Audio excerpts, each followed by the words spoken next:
Okay, welcome everyone to this continuation of Lie theory. So Lie theory is about Lie groups. I have told you a little bit about them already, and kind of the message so far was, well, why do people study Lie groups, or why did people started studying Lie groups? So I should be really more precise here. Why did they start studying them? And today I will kind of try to tell you why do people study, right? So the distinction here is why did it start and why did it continue? So today more the why did it continue. And roughly the idea why did it continue can be summarized in my own experience, essentially. So when I first learned about groups, it was finite groups. Yeah, you go to whatever in the lecture. Sometimes you see them in linear algebra, sometimes in a little bit more difficult classes, but you usually see finite groups. And finite groups are reasonably easy. And you get this impression that finite groups are nice and easy and nice and whatever, right? Finite symmetries. And you meet Lie groups much later. The definition is much more complicated. And you get the impression that they are very scary objects. And it takes you a long time to understand that actually finite groups are very scary objects. There's not enough structure. They behave very randomly. So you can't actually say a lot about them. And Lie groups, although the definition is more difficult, they're actually very easy to work with. And that's why people like them, right? Everything that's easy to work with, people love that. Right? Just imagine, for example, you're a physicist and you're trying to model something in the real world. Yeah? A model usually, a model is an approximation to reality, so it doesn't describe reality spot on, but it's an approximation. Right? So we'll certainly lose something. And then you do this trade-off, okay, my model will lose something anyway, but I want to be the model as accessible as possible because I want to use the model to make predictions. So I usually use language that is powerful and easy and computable. And Lie groups is one of these languages. So physicists use Lie groups a lot, or use Lie groups a lot. And that's why people like them. I'm going to try to repeat that because they're surprisingly easy, right? They're surprisingly easy to study, in contrast to finite groups, which are a bit random. Yeah. Essentially, think about combinatorics, which is very accessible. Everyone can start trying to do combinatorics, but a lot of problems in combinatorics are actually unreasonably hard, and nobody has any idea what's going on. There are many famous, or prime numbers. There are many famous problems on combinatorics of prime numbers that nobody can solve, although they're easy to state. Finite groups are kind of the same. Finite groups are very random if you look at them from a broader perspective. Lie groups, on the other hand, are more difficult problems where you need more time to understand even the question. But then, as soon as you understand the question, it's actually not so difficult anymore. Lie groups are more like that, and that's why people like them so much. It's a very powerful language. And today I try to motivate, I'm not going to write down a definition, not yet, but I'm trying to motivate why this is such a powerful language. And the reason is, well, at one point in your life, you learn that everything is linear algebra anyway. So let's have a look. So it's linear algebra. Yeah? So what is a matrix group? Let's start with this. So my slogan here for today is matrix groups. General linear matrices, so invertible matrices. Yeah, you're talking about a group, so it's invertible matrices. Invertible matrices with determinant 1, orthogonal matrices, and whatever, right? So usually we just say it's, let's say, a subgroup of GLN, closed under multiplication because you want it to be a group, has an identity and has inverses, right? So subgroup of GLN. That's a matrix group. As I said, think about GLN, right? It's a subgroup of GLN, or SLN, a special linear group, determinant 1. And usually, or almost always, I read often here, but almost always, they're given by equations in the matrix entries. Determinant is 1, for example, is one of them. So that's actually pretty easy. It's a matrix thing, right? It's a linear algebra thing. Equations in the matrix entries. So SLN, for example, is this determinant 1 thing. It's an equation in the matrix entries. So these groups, they sound difficult, right? So you need to know a little bit more than just what is an abstract group, but they're actually much easier than those random abstract groups that can appear in the wild and are very dangerous. It's a very well-behaved group in some sense. A subgroup of GLN. Okay, so why do we actually want to study them? Except that they are, of course, easy. They also appear in our problem. So here is how you should think about a matrix group, right? So here's a matrix, and a matrix corresponds to essentially to a continuous deformation of space, like a rotation, or like here on the left, a rotation. Let's look at the rotation here. So very nice. There's a vector field that I'm just illustrating in the plane and how the matrix act on that vector field. A transformation of space and transformation of shapes. The matrix here just rotates. It rotates. The other matrix is a bit more complicated, so let's focus. Not much more complicated, but let's focus on the left one. So it rotates the purple shape into the light purple shape, and the light blue shape into the even lighter blue shape.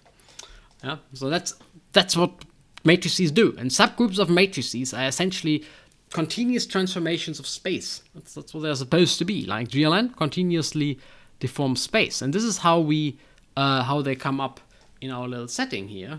Because if we want to study differential equations, differential equations usually come with families of symmetries, right? They're continuous families of symmetries, and locally a smooth symmetry always looks like. Yeah, this comes up later, but for now, a smooth symmetry just is a matrix thing, right? A rotation or something.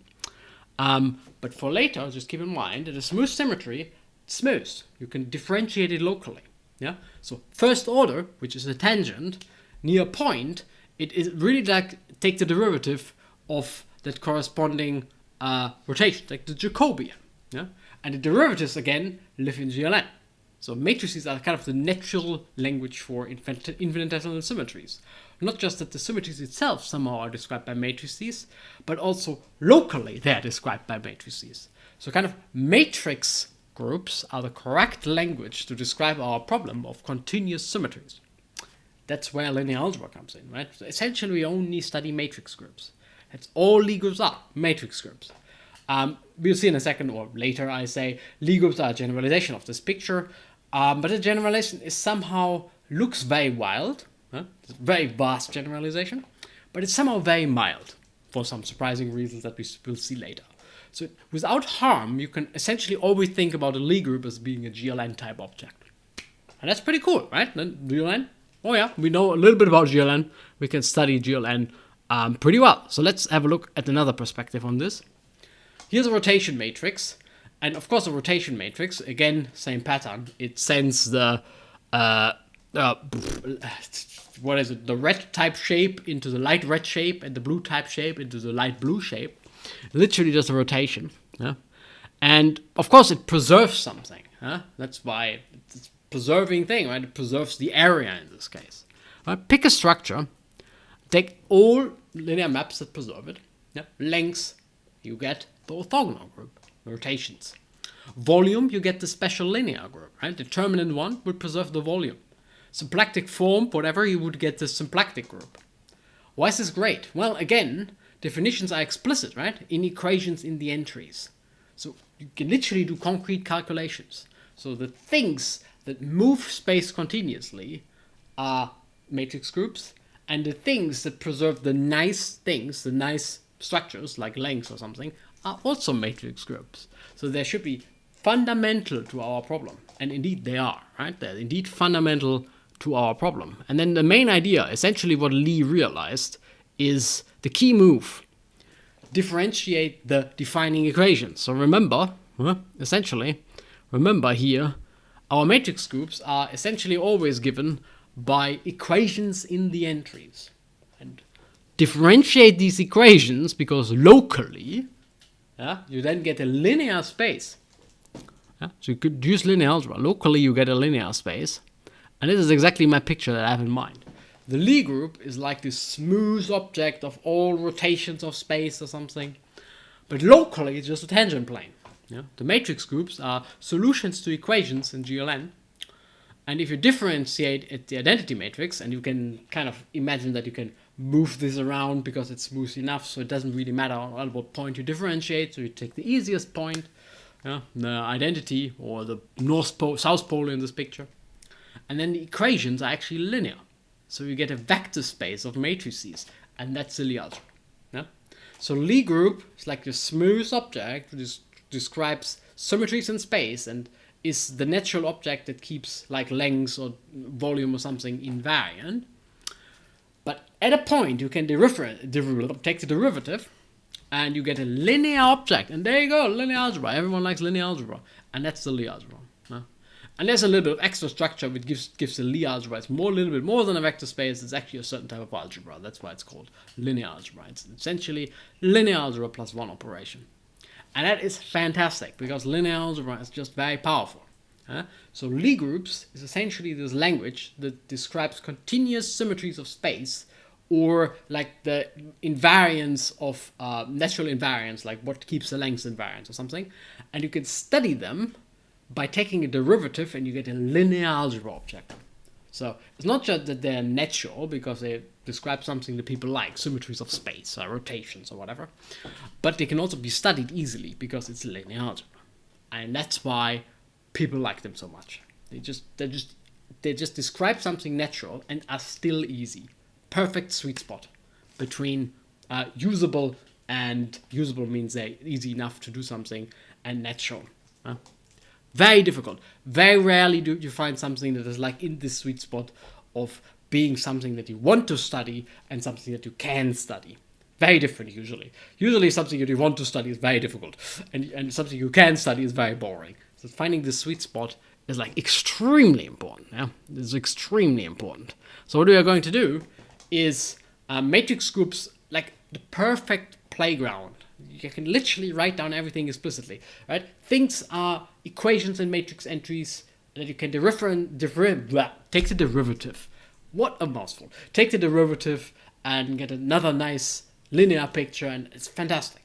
Everything's computable, and it's great. It's really great. And the Lie group is essentially just a generalization of that picture. And as I said, it's like a vast generalization and at the same time a mild generalization. Yeah, so that's essentially what it is. Even when G is abstract, yeah, kind of abstract group itself, terrible. Don't do that. Very random, strange, very difficult object. An abstract Lie group, much easier. There's still infinitesimal behavior that is linear, and that's why people like it so much. Anyway, I hope you enjoyed this video, and I also hope to see you next time.